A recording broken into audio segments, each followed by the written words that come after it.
Başka türlü anlatsalardı bize, acaba sever miydik biz bu beyitleri, Elbette gazelleri? çok sevdiğiniz 4 mısrağı gözleriniz parlayarak çocukların huzurunda okuyun. Boş verin tekniğini, veznini falan. Şimdi yanınızdakilere gemi yapmayı öğretmekle vakit kaybetmeyin. Uzak denizlerin aşkını aşılayın onlara, donanma kurarlar. Biz o sevgiyi yaşamadığımızdan olacak, kendimiz tatmadığımızdan olacak, aktaramadık.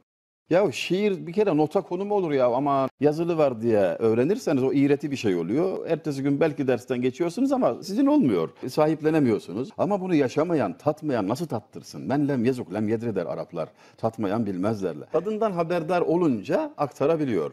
Bir de bana şu soru çok sık sorulur. Biraz önce de sizin sözünüz oraya doğru geldi. Anlamadığım halde zevk alıyorum, niye? Bazıları öyle derler. Ya bende bir hastalık mı var acaba falan. Ya bu güzellikten haber veriyor. Hublar meclisinden bir haberdir bu güzel. Ve sen cennetlisin. Ana vatanın cennet, kütük orada kayıtlı. Baban Adem değil mi senin? Nereden geldi? O cennetten. Güzeli sen tanırsın ya. Senin fıtratın buna müsait zaten. Ya biz Türkler tanışırken hep öyle yaparız değil mi? Nerelisin? Cennetliyim abi. Şimdi çocukken, 7 yaşındayken, 5 yaşındayken ezber ile de olsa, manadan habersiz de olsa, ne zamandan beri Müslümansın? Talû beladan beri demeyi bilen biri, talû bela kavramıyla ileride karşılaştığında yabancılık çekmez. Bezme elestü bi rabbiküm kalû bela, ben sizin Rabbiniz değil miyim dedi Allahu Teala. Ruhlar evet ya bela dedik. Ve o aşka düştük, o aşkla sarhoş olduk, yola çıktık, cennete gidiyoruz, son durağı da biliyoruz. Gidiş belli de bela tahsil etmeden de adam olunmuyormuş. Bela da dünyada bulunuyormuş. O yüzden dünyaya bir uğradık. Yani biz dünyada belamızı arıyoruz. Ganidir aşk ile gönlüm. Ne malim ne menalim var. Ne vaslı yâra handanam, ne hicrandan melalim var. Ne sağ olmak muradımdır, ne ölmekten kaçar canım. Cihanda hastayı aşk olalı bir hoşça halim var. Ben ol hayranı aşkam ki yitirdim aklı idraki. Ne alemden haberdaram, ne kendimden hayalim var. Ne meyli külbeyi ahzan, ne seyri sohbeti yaran, ne tam-ı zahidi nadan, ne cengü ne cidalim var. Cihan fanidir ey Yahya, huvel hayyu huvel baki. Değişmem atlası çarha, benim bir köhne şalim var. Aşk ile zenginim, malım da yok, makamım da yok. Kavuşmakla sevinecek, ayrılmakla üzülecek de değilim. Sağ olmak gibi bir talebim de yok, ölmekten bir ürküntüm, bir çekintim de yok. Aşk hastası olduğumdan beri hoşça bir halim var. Ayağa yere değmez bir hallerdeyim. Öyle bir aşk hayranıyım ki kendimi de bilmiyorum, alemi de bilmiyorum. Yakup Aleyhisselam'ın ağladığı hüzünler kulübesinde olma arzusunda da değilim. Oğlu Yusuf Aleyhisselam'ın saltanat mevkiinde, meclisinde olmak derdinde de değilim. Peki ne o zaman? Ham sofunun bana yönelteceği tenkitlere cevap verecek vaktim de yok. Zira rıza makamındayım, ne verirse o. Allah ne verdi, ben onu istiyordum zaten. Sordular, ne istiyorsun dediler, ne verdiyse onu istiyorum dedi. İrade-i cüz'iyesini, irade-i külliyeye rağmetme halini anlatıyor ve son beyt, cihan fanidir ey Yahya, huvel hayyu huvel baki. Kalıcı olan yalnız Allah, dünya geçicidir ey Yahyacığım. Değişmem atlası çarha, benim bir köhne şalim var. Cihanın en kıymetli kumaşına değişmem, sırtımda bir dervişlik hırkam var. Hani eskiler konuşmaların arasına o kadar güzel yerleştirirlermiş ki bu beyitleri. Hiç de iğreti durmazmış. Yakışırmış o oraya. Mesela nasılsın desem, Hayati İnanç bu meyanda ne diye cevap verir? Bir beyitle cevap verecek olsa ne der? Başımızdan çün hevayı zülfiyar eksik değil. Böyle bir suale muhatap olunca Sultan II. Mustafa cennet mekan.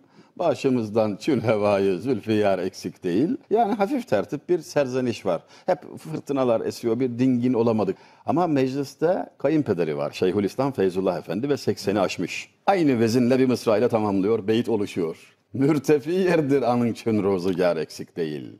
Yani padişahım dertlenme, yüksektesin, yukarıda rüzgar sert eser.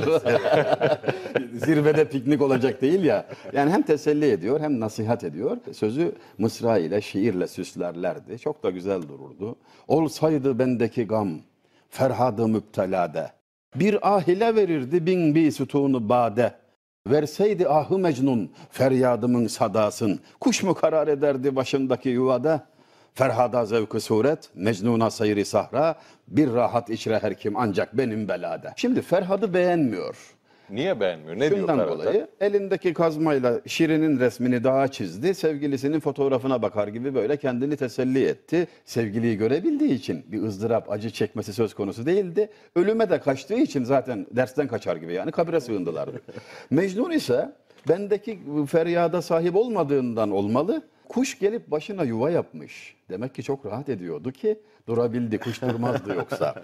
Ayrıca çöl bayır dolaşıyordu. Her yer onun. Sit alanı diyen yok, bir şey diyen yok. Yer gök dolaşıyorsun ferah ferah. Onlar 5 yıldızlı şartlardaydı. ızdırabı ben çekiyorum diyor Fuzuli. Şimdi tabii okuyucuyla şair arasında bir sohbet. Sessiz bazen cereyan eder. Sorarım tabii. Fuzuli Üstad ayıp ettin ya. Ferhad-ı Mecnun'u hiç ettin şimdi. Kendini öne çıkardın. Eğer sevgilinin resmini çizip de bakmak iyi geliyorsa sen de yap. Çölde dolaşmak ferahlatıcıysa gez, niye laf söylüyorsun? Ayıp olmuyor mu? Cevap şudur. Sevgilim tasvire sığmaz, resme gelmez, mekandan münezzehtir. Allah'tır Allah. Çok. Allah aşkı böyle anlatılıyor. Sanman ki talebi devlet cah etmeye geldik. Biz aleme bir yar için ah etmeye geldik. Ki fazla, vezni bozuyor. Mef'ulü mefailü mefailü feulün dandan dedi dandan dedi dandan dedi dandan sanman talebi devleti cah etmeye geldik. Biz aleme bir yar için ah etmeye geldik. Randan dedi randan dedi. Yine randan. Hani şeyi bırakalım estetiğini, mana Ne diyor? Yenişehirli Avni'nin. Bu beytte diyor ki bu dünyaya geldik de makam, mevki, para, servet şu bu için geldiğimizi zannetmeyin. Bir yar için ah etmeye geldik o kadar yani. Geldik ah diyeceğiz. Okuyucunun insafına bırakılmış bir hükümdür. Yani komşu kızı için ah etmekten mi söz ediyor? Bir yar için ah etmeye geldi. Rumuza bak. Bir söz vardır efendim. Şimdi sözlerin kıymetini bilmek, söze kıymet vermek bambaşka bir şey işte. Dersimizin konusu o. Herkes bir iş için yaratılmıştır. Hüküm. Herkes bir iş için yaratılmıştır. İlk bakışta herkes anladığını düşünebilir. Haksız da değildir. Evet herkes bir iş için yaratılmıştır. Biri güzel, biri çirkin iş yapar. Biri alır, biri satar manasını verir. De vurguyu değiştirelim. Herkes bir iş için yaratılmıştır. O bir iş bire kulluk etmektir. Bir yar için. Kim? Allah. Bir yar. Bir olan yar Allah'tır. İlla yalın Türkçe ile konuşulması arzu ediliyorsa deriz ki 10 kere demedim mi sevme 9 yar.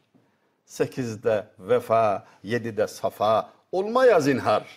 6 ile 5, 4 ile hiç başa çıkılmaz. 3'ün ikisini terk ede gör ta kala bir yar. Ara sıra mahsus Osmanlıca kelime kullanmamın sebebi şu. Güzel bir Stres kelimesini neye kullanmıyorsunuz diye yeni bir kelime olduğu halde diye sordu bana bir TRT sunucusu dostum. Allah selamet versin.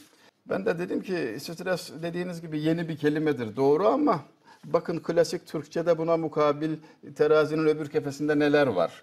Gam, gussa, kasvet, keder, melal, inkisar, ızdırap, hüzün, kahır, yeis, efkar, tasa, dert, mihnet, elem 15. Liste şişmesin diye üzüntü, sıkıntı, kaygı, enduh, küduret, dilhun demiyorum bakın tevazu ediyorum burada. 15 kelime burada dururken bunlar benim kullanımıma amade, bunlar benim 1000 yıldır benimken.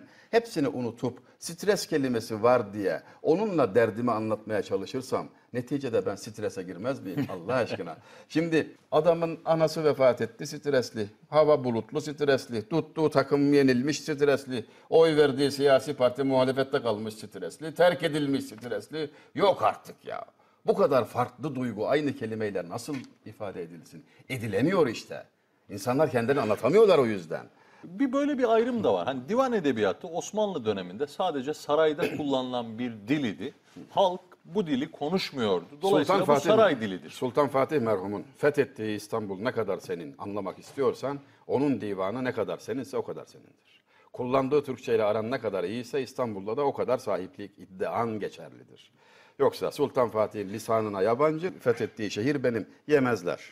Bir gün birisi iddia sahibi olur. 80'lik bir hacı amca gelmiş. Sorduk ona dedik ki ne gördün Hicaz'da? Ya bu Araplar anlayamadım diyor. Türkçe Kur'an okuyorlar, Türkçe namaz kılıyorlar, Türkçe ezan okuyorlar. Kendi aralarında nece konuştular anlayamadım diyor. Başka karışık bir dil konuşuyorlar. Mesela Cumhuriyeti methettiğiniz vakit sanki Osmanlı'yı reddetmek zorundasınız gibi.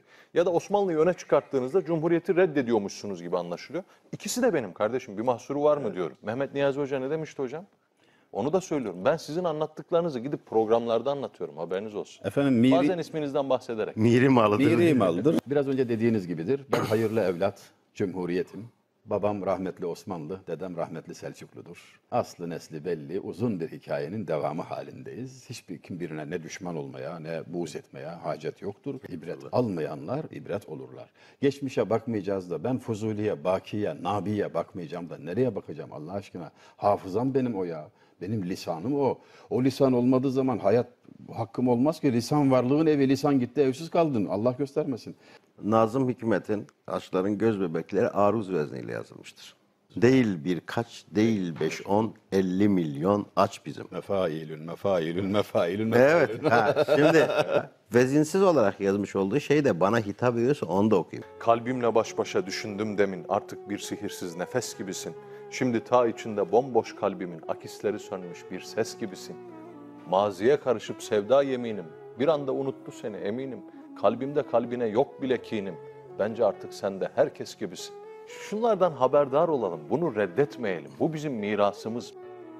Nereden eserse essin rüzgâra dokunma. Yarın zülfüne dokun da zülfü yâre dokunma.